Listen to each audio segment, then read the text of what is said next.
sidan mataqaana masuuta aan isugu connectay garay isugu helo tartiib ayaan halkaa godka ugu hubsan doonaa fiilada sana u laabi doonaa walaal ila soco fiilada si ayran sidan ugu laabi doonaa kadibna waxaan soo qaban doonaa raabarkii ama mataqaana furkii lagu xirayay kadibna sidaas ayaan samayn doonaa saacada markaas sida caadiga ah waxa weeye waxaan samayn doonaa waan shidi doonaa sida hadda aad aragtidba badhankan waa badhanka laga shido kadib waxaan yidhi mataqaana ilbiriqsi ayaan sugi doonaa kan bateriga haddaba insha allah tacaala saacaddu waa taa inoo diyaarsan waxaan samayn doonaa marka tijaabadii walaal tan aan ku bilaabaya haddii ilaah insha allah tacaala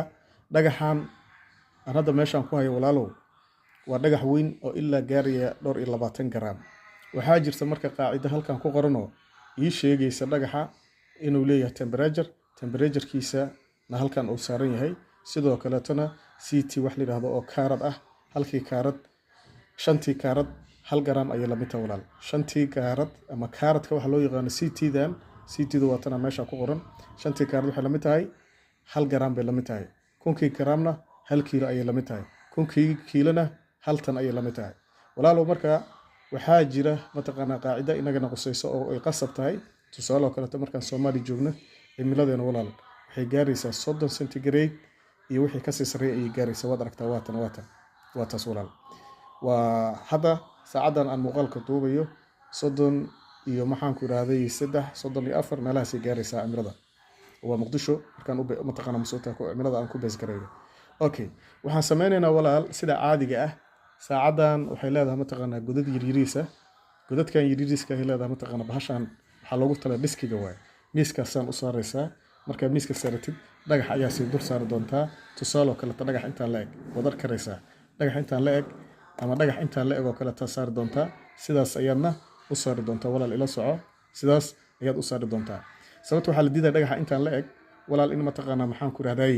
aan gacanta sidan ugu qabto ayaa la diidaya ee saacada aan sidan u saaro sababta waxa waay natiijo qaldan baa iimaanayso oo aniga heerkulkayga iyo dhagaxa heerkulkiisa ayaa isku soo aadaya natiijo qaldan baa soo baxaysa hadda walaal tan aan noo socotay dhagaxu tusaale kale to walaal midkan hadda aan meesho kuugu soo qaada ayaan tusaale kuugu soo qaadayaa markuu la eg yahay walaal dhagaxu markuu intaan la eg yahay oo kale saacada waxaan geyn doonaa walaal 3 baan geyn doonaa 3daasaan geyn doonaa waayo cimiladii ayaa 30 ah sidaanaan marka u soo akhrin doonaa sidaan ayaan u soo akhrin doonaa waxaan yiri marka waxaan geyn doonaa dhagaxan 3 ayaan geyn doonaa sababta 3 u geynay maxaa waaye dhagaxan waa 0.6 iyo up wixii ka sii sareeyo waad arki karaysaa 0.6 iyo wixii ka sii sareeyo ayaad arki karaysaa walaal waad aragtaa marka tusaale kale to walaal sida caadiga walaal waxa weey dhagaxan waa dhagax mataqaana masuutahay 1 kaarad ama 2 kaarad oo kale uu ii gaaraya 0.6 ki marka wax 0.6 macnaha dhibic 6 iyo wixii ka sii sareeyo uu masuutahay kan oo kale markaan haysto tusaale walaal qaacida weeyaan waxaan geey doonaa saacada 3 wala midka ugu badan ma garatay halka ii saar okay kan oo kale markaan haysto walaal kan oo kale markaan haysto saacada walaal koow ayaan geenayaa kowda aan geenayaa waatana kowda ayaan geenayaa walaal saacadan xabada koow aan geenayaa kowda la sheegaa marka waatana walaal waad arki karaysaa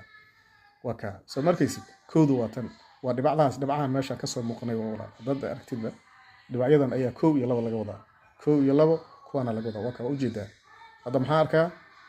waxaan arkaa 4 xariijimood oo cagaar ah 4 xariijimood akhdar ama cagaar ah iyo 4 xariijimood orange ah sidoo kale waxaan arkaa mataqaana masuuta 4 kale oo mataqaana